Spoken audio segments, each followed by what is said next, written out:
Ladies and gentlemen, let's first start off with this is not a standard of beyond a reasonable doubt. This is a standard of clear and convincing evidence, which is a standard way less than reasonable doubt.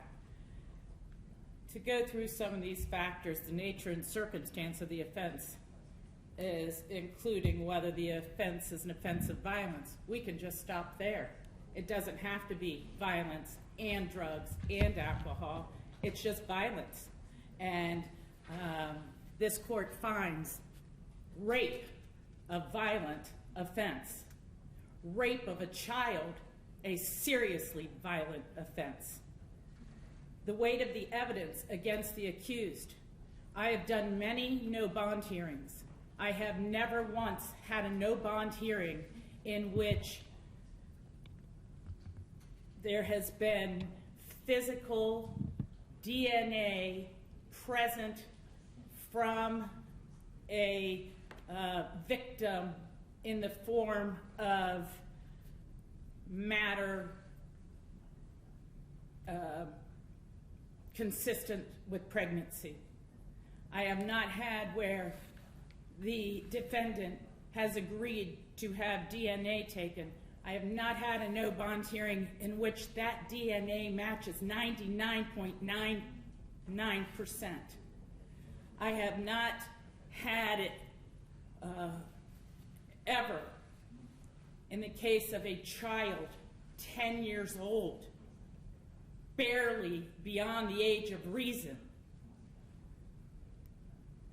The history and characteristics of the accused, the character, physical, mental conditions, family ties, employment, this court would assume if there were documentation proving that this defendant was in this country legally, that would have been presented by defense today.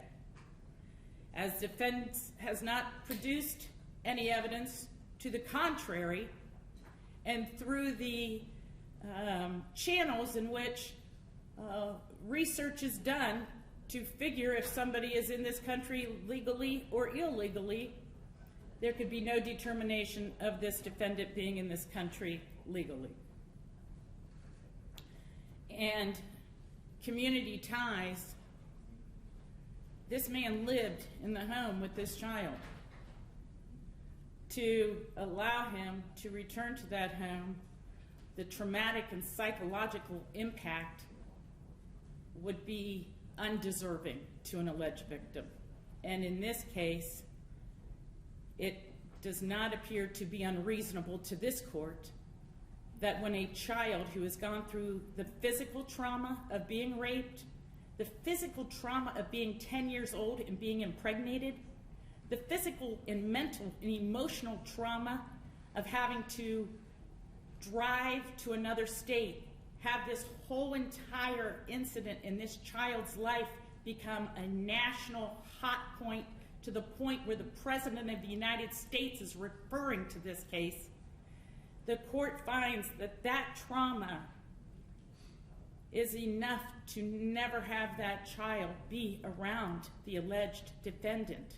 And in this case, this defendant admitted that at least on 2 occasions he had sexual intercourse with this child. The DNA confirms by 99.99% that he had intercourse with this child. The nature of the charges, if found guilty, are life in prison without the possibility of parole. That in itself makes this defendant a flight risk. Not having any ties to this community that can be proved legally makes it a substantial flight risk. This court does also not find it unconscionable that a 10-year-old, when confronted with all these issues after going through all this trauma, would cry, would be nonverbal, that she would nod, shake her head, and cry. That seems logical. This court does not know if there's a language barrier with this child, so it could be very characteristic that in a community we understand what nodding of the head means. This is also life without parole. At this time, the court does give merit to the motion by the state, and Mr. Fuente will be held without bond. That'll be all.